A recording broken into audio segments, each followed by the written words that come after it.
여러분 안녕하십니까. 2019년 9월 6일 금요일 신문사설 비평을 시작하겠습니다. 먼저 조국 후보 관련된 사설입니다. 조선일보는 문 정권 노골적 조국 수사 방해, 검 반발, 나라가 엉망이다. 조선일보는 유시민 김두관 외압 전화, 증거인멸 범죄 수사해야 한다. 중앙일보는 법치주의 뿌리째 흔드는 여권의 조국 감싸기. 동아일보는 조국 청문회 임명 강행의 빌미로 삼아서는 안 된다. 매일경제신문은 조국 청문회에서 더 이상 모른다는 말은 듣고 싶지 않다. 문화일보는 조 후보 직접 가짜 총장상 무마 전화, 검 수사 대상이다. 문화일보는 허위 전형 자료, 조국 딸 입시 부정 처리 미루지 말아야 한다. 전면진 총것을 펼치고 있습니다. 조국 후보를 둘러싸고 본질은 어디 가고 없고 진영 논리만 무성한 채 예전 투구가 벌어지고 있습니다. 여야 양쪽의 청문회 수준도 지연말단적이며 후보 역시 혐의에 대해서는 모른다고 일관하면서 검찰개혁 만세만 부르짖고 있습니다. 어차피 청문보고서 채택은 물 건너갈 것이고 헌법 78조 규정대로 대통령이 임명권을 행사할 수밖에 없는 상황이 되었습니다. 그리고 그 결과에 대한 정책 책임은 문재인 대통령과 민주당이 져야 할 것입니다. 다만 잣대만큼은 객관적으로 임명할 것을 요청합니다. 자신들이 야당일 때 지금 자유한국당 정권, 이명박 박근혜 정권 장관 후보들에게 요구했던 기준을 적용할 것, 문재인 정권의 5대 7대 기준에 합당한지 판단할 것, 재산과 가족관계에 있어서 국민의 상식과 눈높이에 비춰서 임명권을 행사하기 바랍니다. 대학 관련해서 조선일보는 한전 국민의 죄짓지 말고 1조 6천억 원 대학 신설 폐기하라라는 제목의 사설에서 한전 공대 설립 비용이 당초 알려진 6천억 원이 아니라 1조 6천억 원이라고 추산되었다라면서 한전 공기업의 대학 설립을 비판하고 있습니다.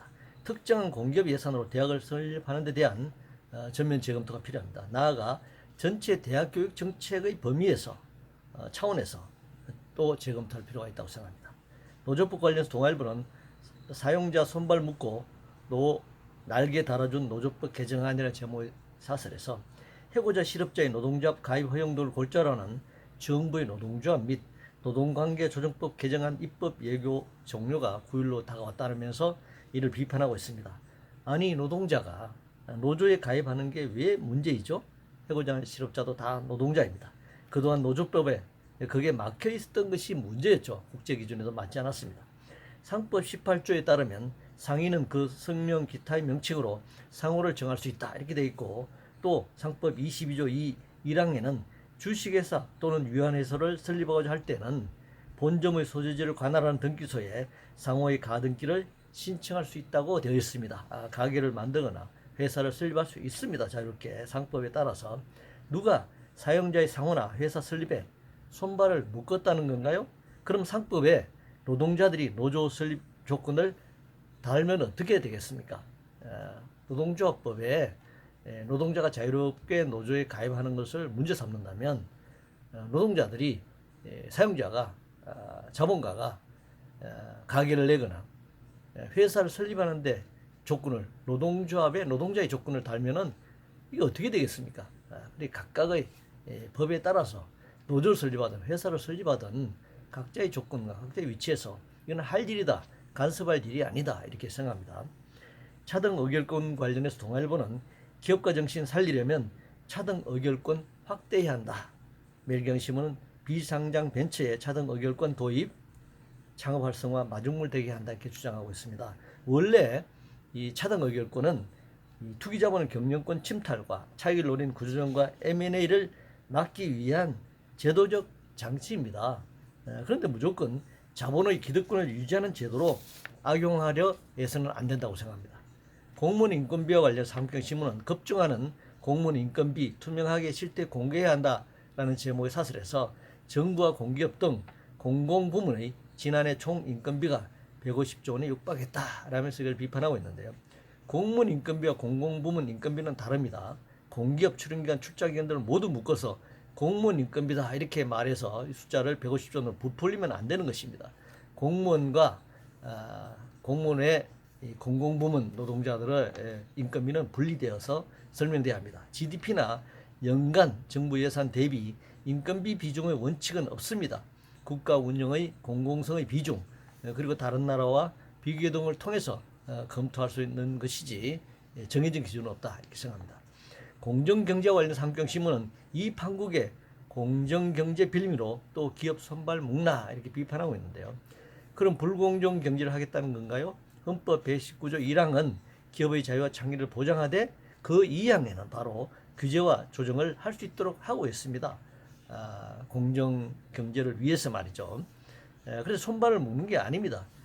최소한의 국가가 최소한의 헌법이 보장하는 범위 내에서 고삐를 채우는 일이죠.